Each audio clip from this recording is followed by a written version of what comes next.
Hello ആടാ, ഞാൻ ഇവിടെ പോപ്പുലർ ഉണ്ടായില്ലേ വണ്ടി സർവീസിന് കൊടുക്കാൻ വന്നാടാ. നീ എവിടെ? റോഡില്ല? ടയർ പഞ്ചറാ? ബെസ്റ്റ്. ശരി, ഞാൻ വരാം. ഞാൻ വരാം. കണ്ടില്ലേ, അവൻ്റെ അശ്രദ്ധ മൂലം അവൻ റോഡിൽ ടയറും പഞ്ചറായി കിടക്കുക. ഇനി ഞാൻ പോകണം. നിങ്ങൾക്ക് ഇതുപോലെ പറ്റാതിരിക്കാൻ ഞാൻ കുറച്ച് ടിപ്സ് പറഞ്ഞുതരാം. ബാ. ആദ്യമായി നിങ്ങളുടെ ടയർ ലൈഫ് 40,000 കിലോമീറ്റേഴ്സാണ് പറയുന്നത്. ഈ 40,000 കഴിഞ്ഞ് വലിച്ചു നീട്ടാൻ നോക്കരുത്. അത് വണ്ടിയുടെ മൊബിലിറ്റിയെ ബാധിക്കും, നമ്മുടെ സേഫ്റ്റിയെ. അതുപോലെ തന്നെ നിങ്ങളുടെ ടയറിൻ്റെ ത്രെഡിങ് സൈസ് 1.6 mm ഓർ അതിൽ താഴെയാണെന്നുണ്ടെങ്കിൽ നിങ്ങൾ ടയർ ഉടനെ ചേഞ്ച് ചെയ്യേണ്ടതാണ്. ഇല്ലെങ്കിൽ ഈ മഴക്കാലത്ത് നിങ്ങൾക്ക് ഗ്രിപ്പും കിട്ടില്ല, നിങ്ങളുടെ ബ്രേക്കിങ്ങിനെ നന്നായി ബാധിക്കും. Point number 2, always check your tyre pressure.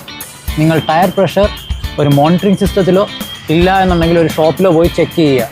കാരണം ടയർ പ്രഷർ കൂടാനോ കുറയാനോ പാടില്ല. അത് നിങ്ങളുടെ ടയറിൻ്റെ ലൈഫിനെയും ഗ്രിപ്പിനെയും ബാധിക്കുന്നതാണ്. Point number 3, always check your wheel alignment. നിങ്ങളൊരു ലോങ് ട്രിപ്പ് കഴിഞ്ഞ് വരികയാണെങ്കിൽ തീർച്ചയായും നിങ്ങളുടെ വീൽ അലൈൻമെൻറ്റ് ചെക്ക് ചെയ്യാൻ മറക്കരുത്.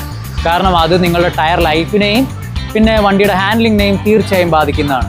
Point number 4, every 5,000 kilometres swap your tyres. അതായത് നിങ്ങളുടെ ടയേഴ്സ് ഒരു 5,000 കിലോമീറ്റേഴ്സ് ആകുമ്പോൾ അങ്ങോട്ടും ഇങ്ങോട്ടും സ്വാപ്പ് ചെയ്യേണ്ടതാണ്.